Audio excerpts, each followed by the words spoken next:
Azrienoch, hi. I also saw the Watchmen movie, and I'm going to have to respectfully disagree with your assessment. I thoroughly enjoyed it throughout its entirety, both first and second half, even though I can't see exactly where this line is drawn. I thought the movie flowed together pretty well. Finding a median point in the middle, I'm having a hard time doing. Anyway, your point about Dr. Manhattan being, in essence, a god is valid, even though he refutes that a couple times in dialogue throughout the movie. And that at the, spoiler alert, and then even at the end of the movie, when it's plausible that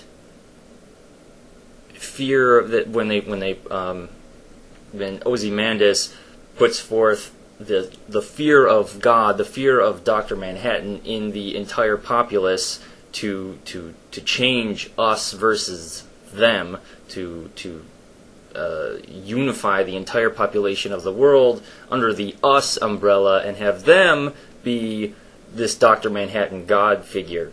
How that doesn't seem to have worked within real life. There's a single substantial difference between the fiction of the Watchmen and the development of religions on Earth, in that Dr. Manhattan in the fictional universe of Watchmen is in fact real, and his properties are known and objectively verifiable, whereas our concept of the monotheistic God doesn't seem to have much of a basis in reality. Hence, people like yourself and myself calling ourselves atheists. You would have to find some mentally unsound person to deny the existence of Dr. Manhattan, given the evidence of his actual presence. So that's a big difference, and I think that that's a substantial difference, in that if God was as real as Dr. Manhattan is in that universe, that we would see things play out a lot differently on Earth.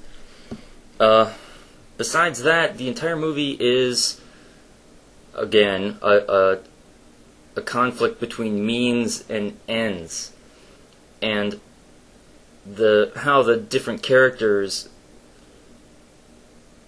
find their little slots on the shade of the gray that is morality at the end of the movie is opposite what you would expect them to do at the beginning. How some people seem to be begrudgingly okay with the events at the end, and others take principle over everything, and and say, no, you can never use the ends to justify the means.